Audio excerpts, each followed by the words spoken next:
educação e tecnologia pra transformar. Inclusão, diálogo e equidade no ar, porque aprender é direito de todos sem exceção.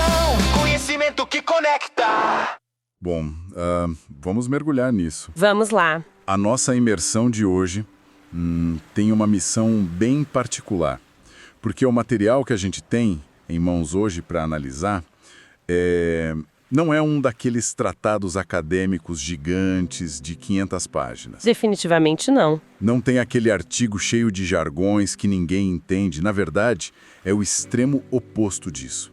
O que a gente tem aqui é um conjunto de notas conceituais absurdamente curtas. Sim, é quase um mapa mental. Exato. Quase uma fórmula matemática, ali destilada até a última gota. E essas notas resumem os fundamentos da filosofia de Antoni Zabala. Um educador espanhol extremamente renomado, vale ressaltar. Isso. E o nosso desafio, a nossa grande missão aqui, é pegar essas frases curtas e tentar extrair delas toda aquela arquitetura de como o conhecimento humano é estruturado, como ele é transmitido e construído. E olha, há um peso enorme na brevidade desse tipo de material.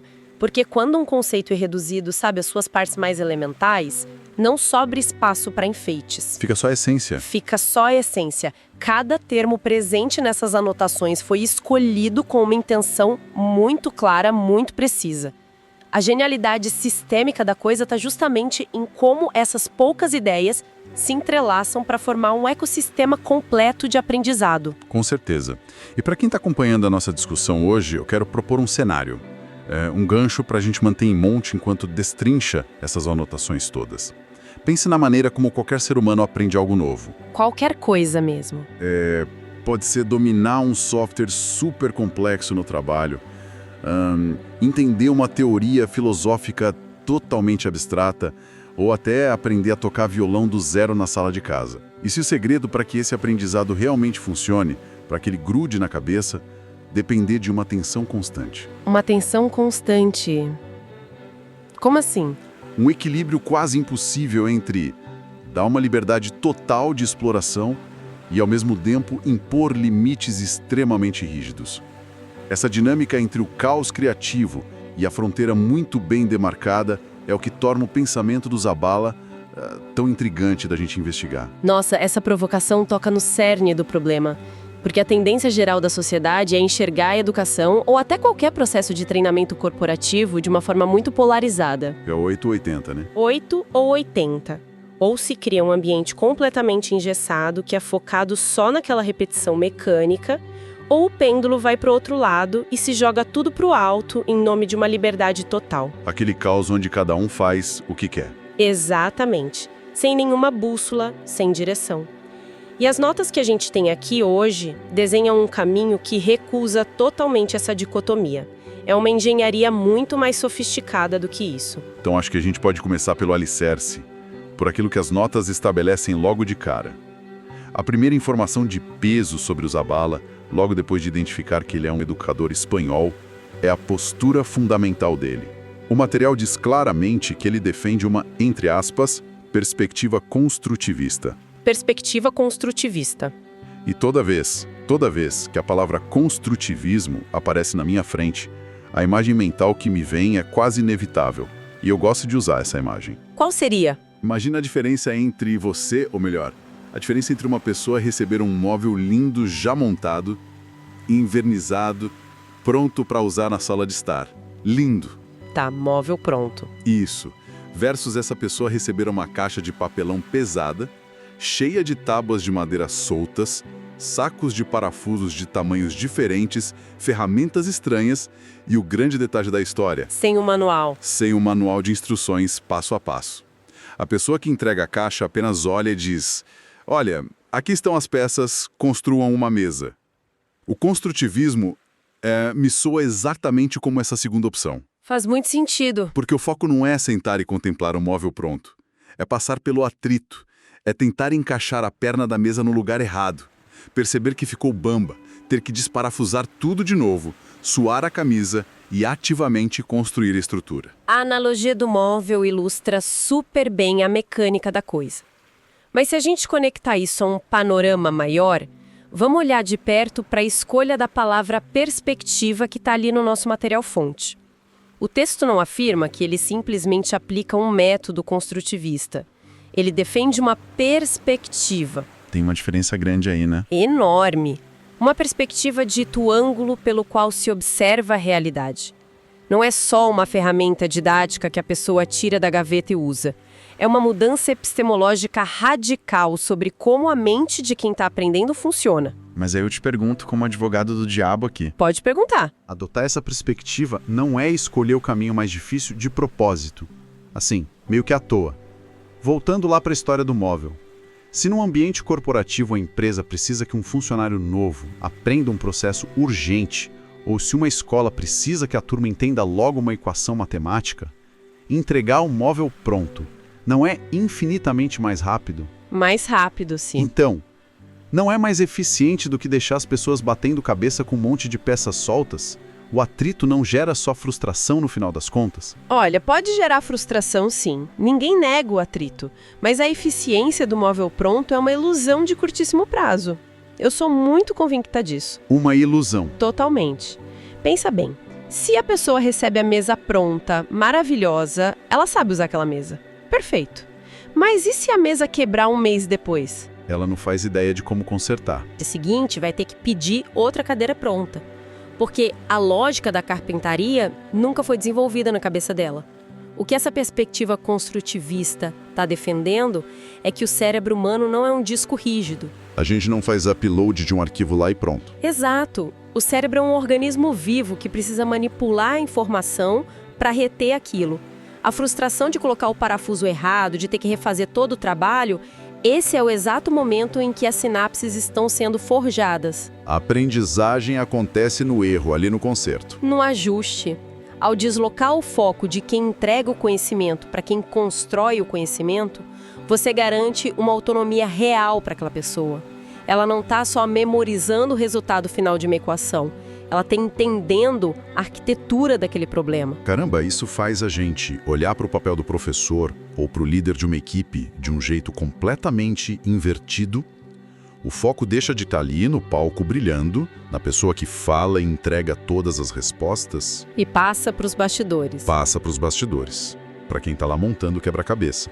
Mas essa ideia toda me leva direto para o segundo ponto das notas do Zabala que a gente tem. E é aqui que a coisa começa a ficar meio espinhosa, cheia de atritos na minha cabeça. Vamos lá, o que diz a nota? O texto define a prática educativa. E a frase soa quase como uma contradição em termos. Diz que essa prática educativa deve ter, abre aspas, atividades abertas que permitam observação sistemática. Atividades abertas e observação sistemática. Aprender uma tarde sobre atividades abertas, beleza. Se encaixa perfeitamente nisso que a gente acabou de discutir sobre as peças de madeira do móvel. Liberdade, construção, tentar caminhos diferentes. O meu problema é a segunda metade da frase. A observação. Como é que se mantém uma atividade aberta e livre sobre uma observação sistemática? Para mim, observação sistemática soa como aquele cara com uma prancheta na mão, métricas rígidas, avaliando o controle de qualidade de forma implacável. É muito natural que soe como controle puro e simples, porque a gente foi condicionado desde cedo a associar a palavra sistemática a uma espécie de vigilância punitiva, né? Aquela coisa de fiscalização. Mas o que é fascinante aqui é desconstruir esses termos para resolver essa tensão aparente. Como a gente resolve isso, então? Primeiro, o conceito de atividades abertas não quer dizer que o aprendiz foi largado no meio do mato, num campo vazio, com a missão de inventar a roda do zero, sozinho. Significa que o problema que foi proposto tem várias portas de entrada. Ele não exige uma única rota engessada para ser resolvido. Isso, há espaço para a hipótese individual do aprendiz. É tipo dar um conjunto de ingredientes numa cozinha e dizer, faça um jantar. Em vez de entregar uma receita onde a pessoa tem que colocar exatamente 10 gramas de sal no minuto 3 da fervura. Nossa, perfeito, essa analogia é ótima. O aprendiz está lá na cozinha testando os ingredientes, experimentando. Mas quem está na posição de orientar o processo, e aí entra a famosa observação sistemática, Essa pessoa não está sentada no sofá da sala assistindo TV de forma passiva. E ela também não está do lado do fogão gritando o que fazer. Crucialmente, ela não está microgerenciando o cozinheiro. A observação sistemática é um olhar científico sobre o processo cognitivo da outra pessoa. Quem está orientando está lá com a prancheta mental catalogando. Catalogando o que, por exemplo? Coisas do tipo, como essa pessoa reage quando o molho começa a queimar? Ela tenta consertar colocando mais água ou ela entra em pânico e joga tudo fora? Qual foi a lógica que ela usou para combinar os sabores daquele prato? A sistemática aqui, a observação, não serve para punir o erro. Serve para mapear o processo. Exato. Para mapear o estágio de desenvolvimento exato em que a pessoa se encontra. Certo, eu entendo a teoria, mas existe uma linha muito tênue aí na vida real. Porque se eu estou tentando aprender algo totalmente novo, explorando de forma construtivista na minha atividade aberta, e eu percebo que cada movimento meu está sendo sistematicamente anotado e avaliado por alguém, Dá um certo medo. a minha segurança psicológica vai para o espaço. A sensação de liberdade da tal atividade aberta não acaba sendo meio que esmagada pelo peso de ter alguém ali analisando cada falha minha? Essa pressão toda não inibe a pessoa de experimentar? Inibiria, com toda certeza, se a finalidade dessa observação fosse o ranqueamento. Se no final a pessoa fosse ganhar uma nota 0 ou 10 e ser julgada por isso. Mas o pulo do gato na filosofia do Zabala é que essa observação não visa classificar o aprendiz como bom funcionário, mau aluno. Qual é o objetivo, então, de olhar tão de perto? Ela serve para que o educador ou o líder saiba qual deve ser a sua próxima intervenção cirúrgica. Voltando para sua metáfora da cozinha. Vamos lá. Se quem está orientando nota sistematicamente que o aprendiz não entende a química básica do calor e por isso ele sempre queima o fundo da panela, a próxima atividade que vai ser proposta para ele vai ser sutilmente calibrada para trabalhar esse conceito específico do fogo. Entendi. A próxima tarefa é ajustada com base no diagnóstico anterior. Exatamente. A atividade continua sendo aberta para quem está fazendo, mas o monitoramento do desenvolvimento é extremamente rigoroso para quem está guiando o processo. É como se fosse um laboratório observável, não um tribunal de justiça. O rigor está na escutativa de quem ensina, não na repressão da criatividade de quem está ali aprendendo. Caramba, isso muda bastante o tom da coisa toda. A palavra sistemática passa a ser uma ferramenta de diagnóstico, de cuidado até, e não de julgamento. E isso levanta uma grande pergunta sobre o destino de toda essa viagem que a gente está fazendo. Que seria? Se a gente está abandonando essa entrega de conhecimentos prontos, se a gente está permitindo que as pessoas explorem problemas abertos, sob um olhar diagnóstico minucioso, para onde tudo isso converge no final? Qual é o impacto real na vida de quem passa por um modelo assim? O propósito final. Isso. E o nosso material lança a resposta na premissa seguinte, que foca no que ele chama de função social do ensino. Segundo as anotações do Zabala, o objetivo maior é, abre aspas, promover formação integral. Formação integral. E a palavra integral merece que a gente coloque uma lupa nela aqui. Porque quando eu penso em algo integral, a primeira coisa é o pão integral. O pão, como assim? É o pão integral que a gente come, que mantém a casca, o farelo, o germe do trigo. Ele preserva todos aqueles nutrientes originais que seriam completamente descartados num processo de refinamento industrial da farinha branca. Ah, entendi. É a recusa da fragmentação. Exatamente. É a recusa de descartar partes vitais.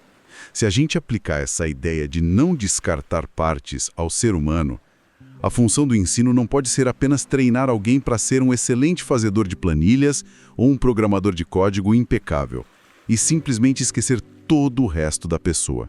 É sobre o todo. Olha, essa analogia do refinamento industrial é muito aderente à nossa realidade.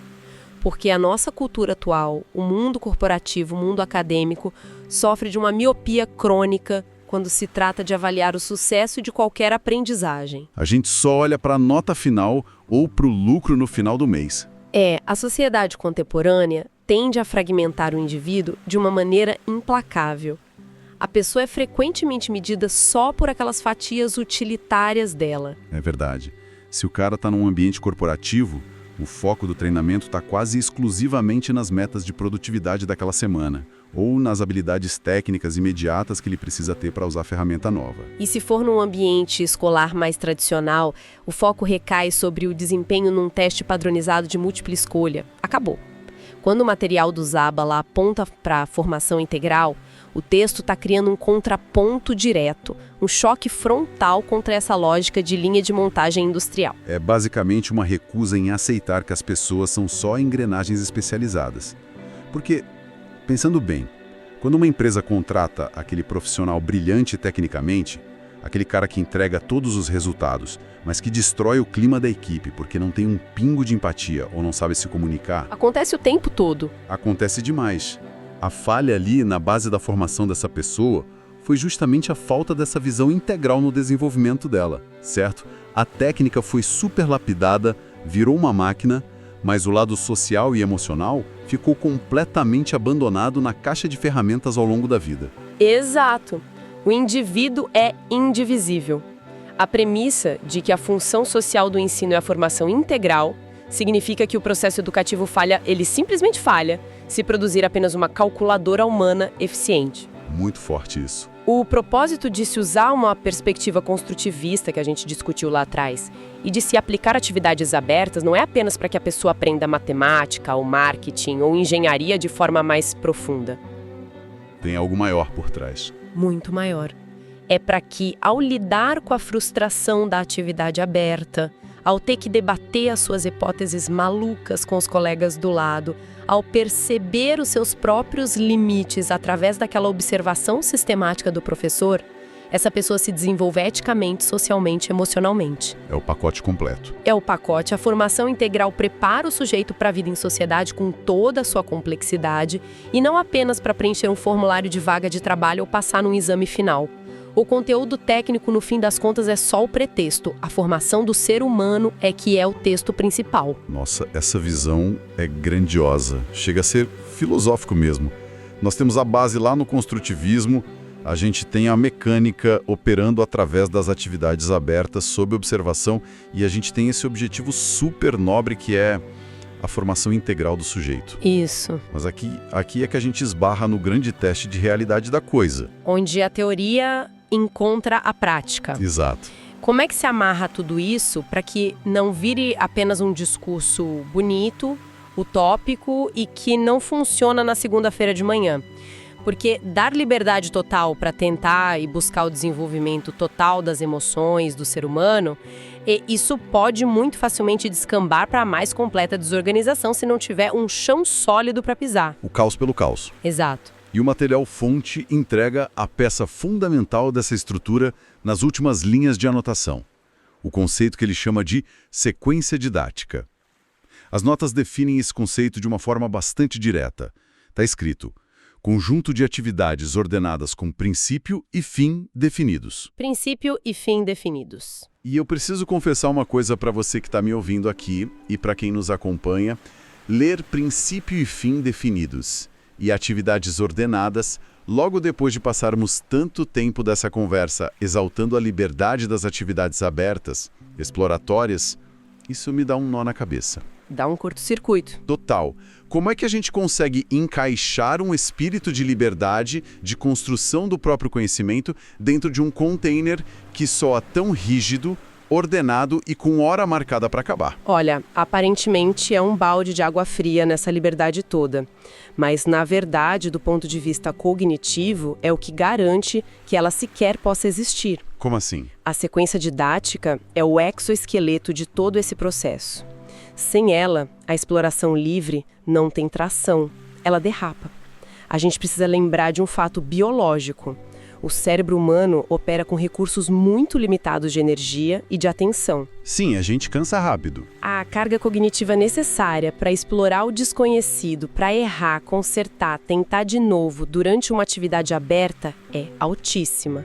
Se não houver uma ordem pré-estabelecida, sabe? Um roteiro invisível que encadeia uma atividade na outra de uma forma bem progressiva, a pessoa entra em sobrecarga mental e em pânico. Dá aquele branco. As atividades são abertas internamente na forma como a pessoa resolve o problema, mas a sequência em que essas atividades aparecem no calendário precisa ser meticulosamente ordenada por quem está ensinando. Então, para eu tentar visualizar isso melhor, A sequência didática seria como construir as paredes e o teto de um laboratório de química? Boa imagem. Uma vez dentro desse laboratório, você tem atividades abertas. Você pode misturar substâncias químicas que quiser, errar, testar hipóteses malucas. Mas o laboratório em si tem regras estruturais, tem portas de saída de emergência e tem um horário de funcionamento muito claro, para garantir que o prédio inteiro não exploda no meio do processo. As tais atividades ordenadas evitam que o aprendiz se perca e se afogue na própria liberdade que ele recebeu. É uma excelente maneira de enxergar essa dinâmica, e o ponto mais delicado dessa definição que o Zabala traz nas notas é justamente a necessidade imperativa de um princípio e fim definidos. Porque começar um processo de aprendizado com um objetivo claro, logo no princípio, estabelece a tal da segurança psicológica. A pessoa sabe no barco em que está entrando. Exato, ela sabe as regras do jogo, mas o grande pulo do leão está no fim definido. O nosso sistema neurológico anseia por resolução. Ele busca fechamento o tempo todo. Quando a pessoa passa por toda aquela tensão do aprendizado construtivista, de errar, tentar, se frustrar, ela precisa de um fechamento. O fim definido dessa sequência didática sinaliza para o cérebro que o período de estresse cognitivo terminou. Ah, entendi. É um alívio. É um alívio que permite que a mente processe a informação, assente a poeira e consolide aquelas novas sinapses que foram criadas no meio da confusão. Mas vem cá, esse fim definido não passa uma mensagem um tanto quanto perigosa de que o aprendizado ali acabou?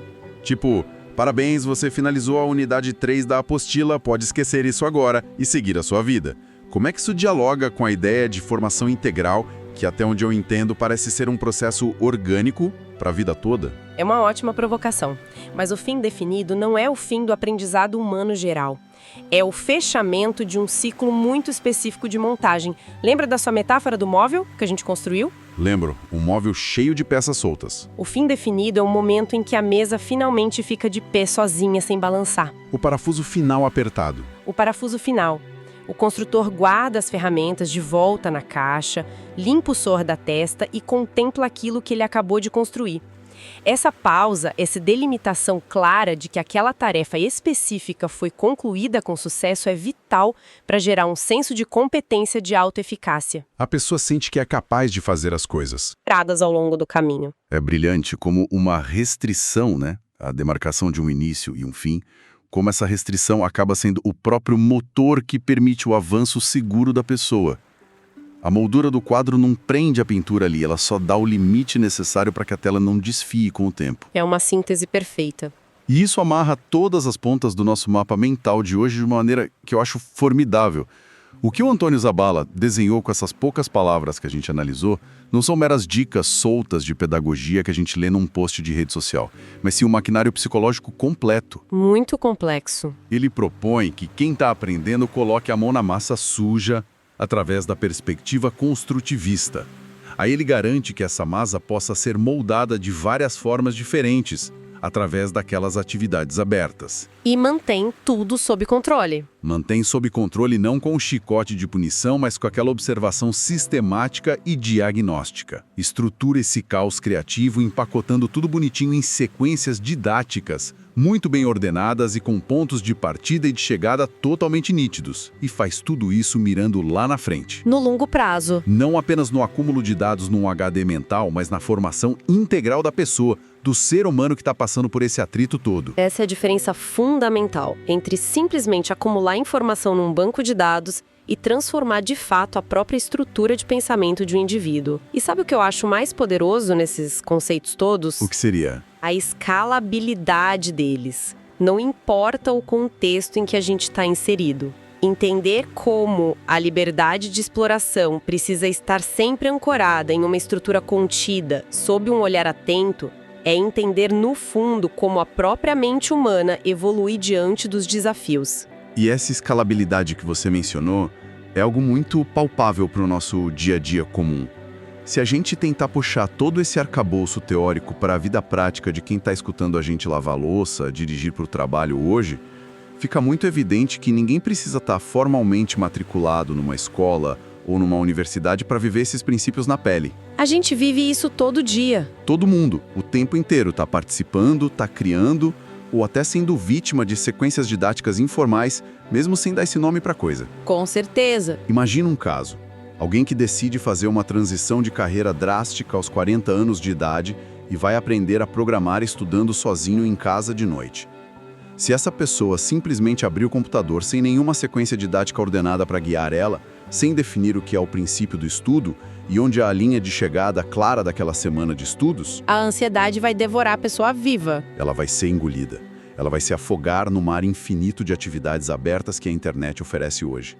Para conseguir sobreviver, essa pessoa autodidata terá que criar para si mesma esse container com limites rígidos. É o mesmo princípio para a liderança corporativa.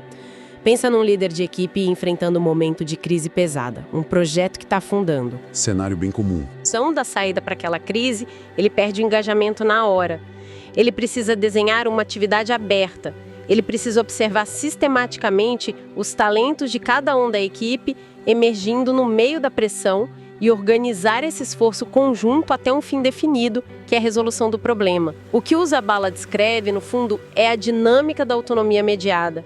E isso é aplicável a qualquer relação humana onde exista uma troca genuína de conhecimento. Incrível. É literalmente um mapa sobre como desenhar experiências que respeitem de verdade a complexidade de quem nós somos. E para colocar um ponto final na nossa imersão de hoje, depois dessa jornada por tantos conceitos condensados, eu quero jogar uma semente, um pensamento provocativo para ficar ecoando na cabeça de quem nos escuta e talvez até desafiar um pouco as bordas seguras desse modelo perfeito que a gente acabou de desvendar. Uma última provocação. Porque a gente viu como a arquitetura ideal da aprendizagem exige que o caos criativo das atividades abertas esteja muito bem protegido, muito bem alinhado, dentro de uma sequência didática impecável, com começo, meio e fim definidos e aquela observação sistemática para dar suporte. Tudo soa muito seguro, muito ordenado para o cérebro. Mas fica a grande reflexão. Será que os momentos de aprendizagem mais viscerais que a gente tem na vida, aqueles que quebram os nossos paradigmas de uma forma totalmente irreversível e forjam a nossa verdadeira formação integral, não acontecem exatamente no segundo logo após o fim definido da sequência didática? Será que o aprendizado mais profundo não é exatamente aquele que surge quando o container se estilhaça, a proteção metodológica desaparece por completo e a observação sistemática se transforma, de repente, na jornada implacável e completamente imprevisível da nossa própria vida real?